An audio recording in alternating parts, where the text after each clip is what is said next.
A Pikachu, without doubt, one of the most adorable characters ever created. Let's begin with some basic guidelines for the head and the body.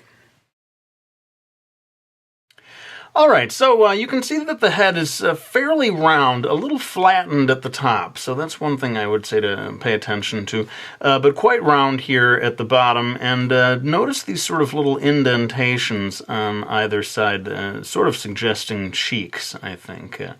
Down here, and if you can get the head at this size, I'm not really doing measurements here, I happen to be drawing this about an inch, I suppose, from top to bottom, but you know, you can draw this at any size you want. Make sure that the body is basically the same distance from neck to bottom as from neck to the top of the head.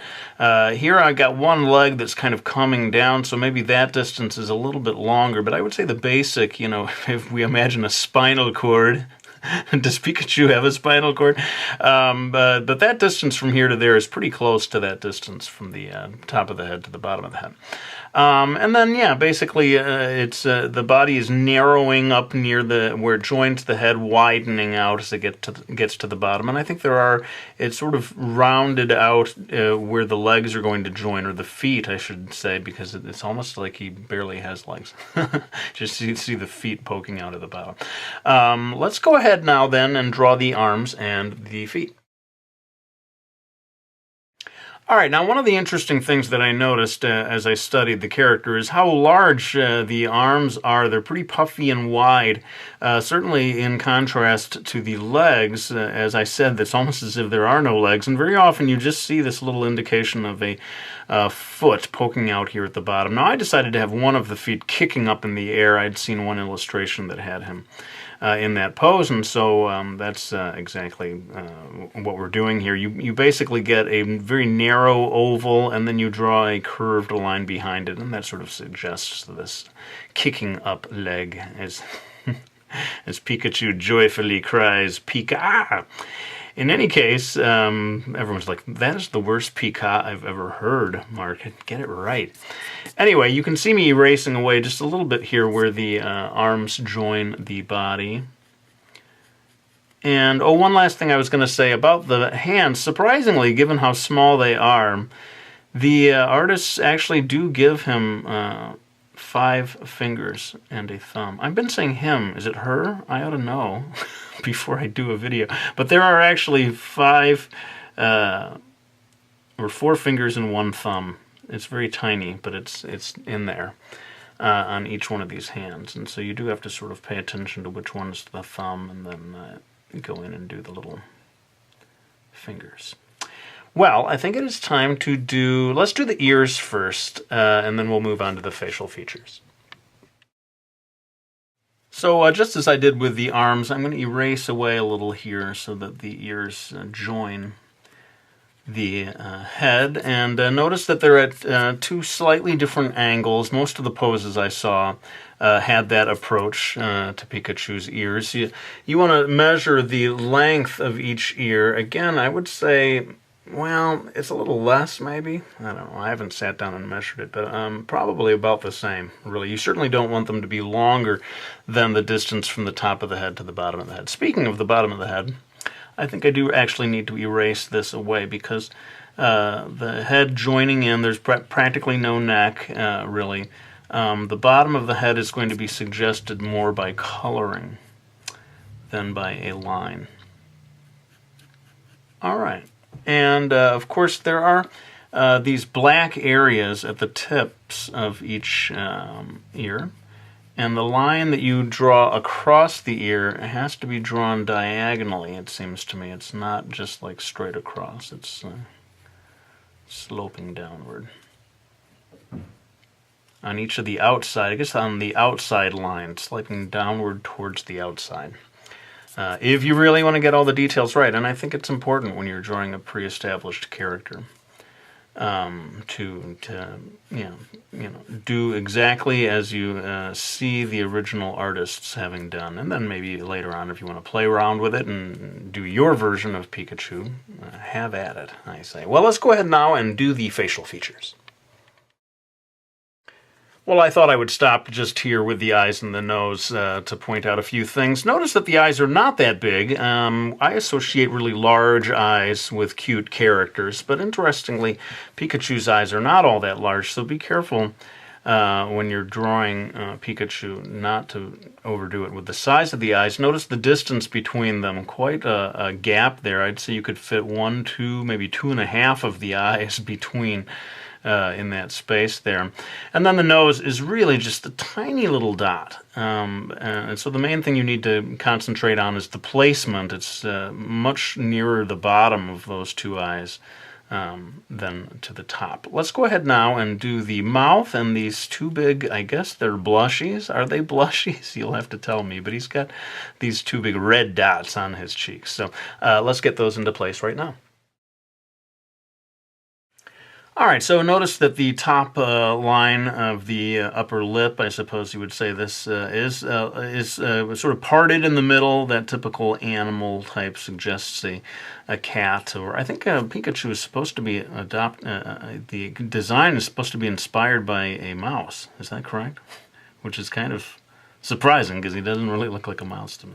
But in any case, I've chosen to give this big wide open smile and then just a line across the back there to show the tongue. And then, as I said, these big sort of red dot blushies that Pikachu has are actually considerably larger than the eyes. I'd say probably twice in diameter.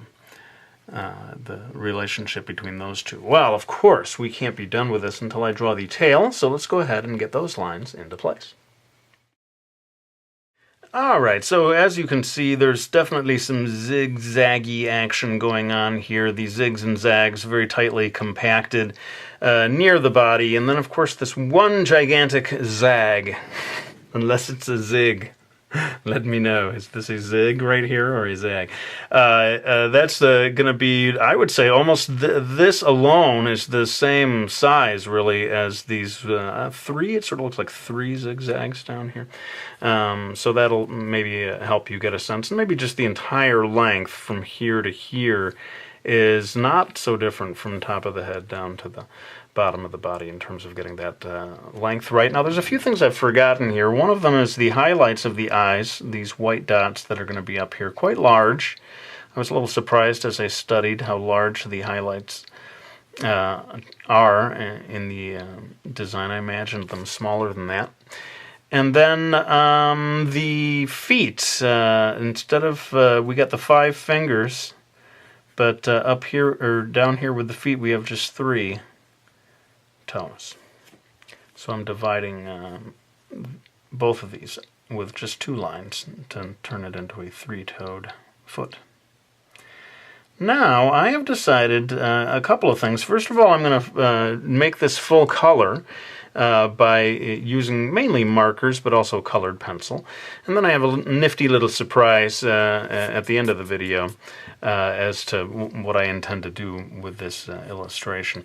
Or where I intend to go with it, basically, because it certainly is not finished from my point of view. So let's go ahead and pull out one of the markers. Maybe I'll do some of that real time and then time-lapse later on. So I've got a yellow here, a Copic. People are always, what marker is that? Where can I find it? Please tell me everything about that marker. It is a Copic, C-O-P-I-C. And before I start coloring in, though, I'm going to take out this kneaded eraser and sort of dab away the lines a little bit because I don't want the pencil to discolor the marker too much. So I'll go ahead and do that, and then we'll get back to the coloring. Okay, so I'm going to go ahead and, this has sort of like a brush tip to it. I thought that might be the best one to use for coloring this in. I've chosen markers because it really, I think of Pikachu primarily as an anime character, and that color is very smooth, when you see animation, very smooth from throughout the entire image, and using watercolor or something tends to not be quite so smooth looking. So basically, what can I say about my markering technique here? Just basically doing my best not to leave streaks. Happily with yellow, I think it tends not to, whatever streaks there are, not quite as visible as might be with other colors. And later on, in just a second, I'm going to be adding shading with a sort of ochreish, brownish color, which should hopefully make it look even more anime-like, because in a lot of anime illustrations, you see that the shadows are done with a darker version of the same color, basically, or a very similar color, just darker, rather than going in with black or dark gray or whatever. So anyway, I think basically you get the idea here, the speed with which I approach, which is to say not very fast at all. And rather than bore you to death with this part of the process, I'll finish this up in time-lapse and we'll be back to do the shadows. So as promised, I'm pulling out another marker. This is also a Copic, but I want to stress there's no need to buy the exact same brand that I use. I would venture to say almost any type of marker would work for an illustration of Pikachu. And so I'm adding just a darker brownish color here on the edges of the illustration. I wanted to point out how I saw some that did a sort of a shadow beneath the chin almost, although you can't really see a chin. But instead of there being a line there, that this was indicated entirely by way of the change in color. And I saw some illustrations in which the part of the tail was in shadow, so I'm going to do that, although it may look weird for a moment. There is a little dark brown area down here where the tail joins the body. I'm going to do that, I've decided, with colored pencil. And, yeah, I'll do a little more over here. I guess I'll go ahead and this part will be all real time.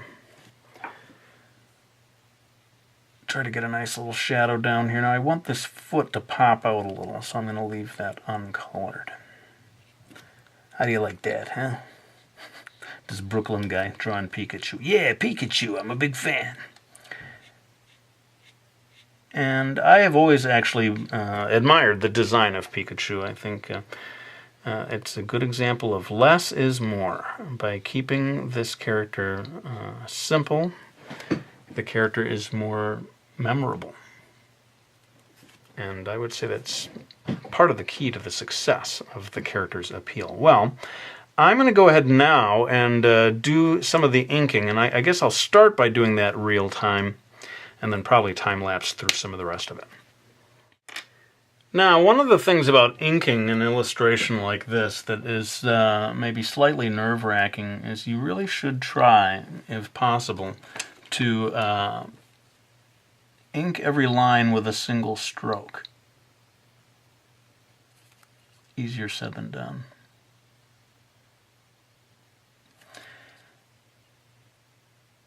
Basically, as I looked at illustrations, I could tell that the person was not going back and forth over that line. They were just dropping it in with one single stroke of the pen.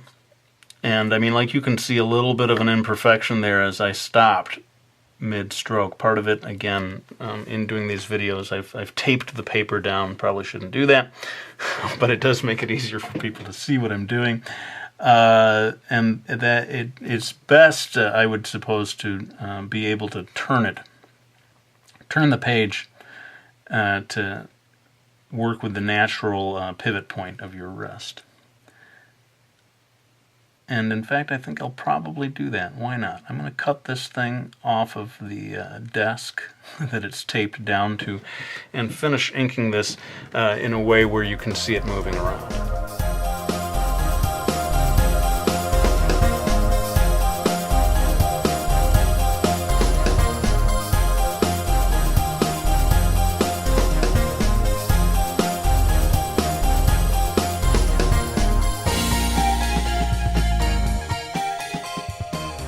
So yeah, you know, it is a character that is fairly simple to draw, but the inking process can be tricky, especially if you challenge yourself to try to get every line with a single stroke of the pen. I certainly found it challenging, but you are rewarded with a very authentic looking illustration if you do that. Now I'm going to move on. I'm going to take a red marker. This is Le Tracit.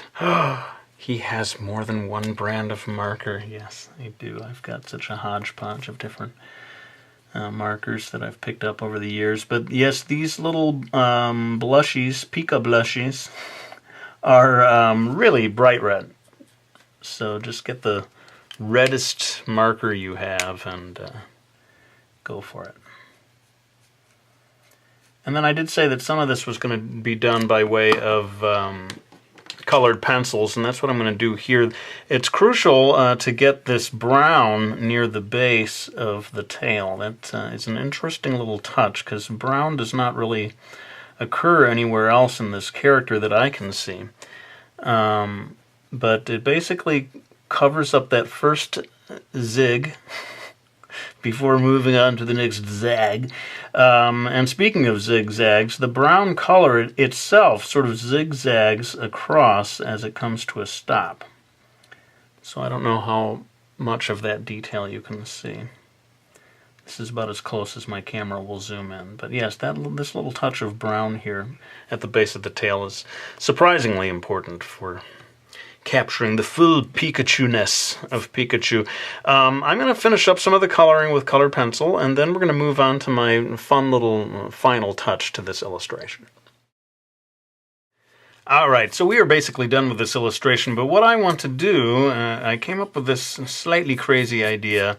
What if the U.S. Postal Service issued a Pikachu stamp that we could put on all our letters for mailing cute little cards all around the world? And so what I'm going to do is take this image and transform it by way of, pencil, ink, watercolor, and so forth.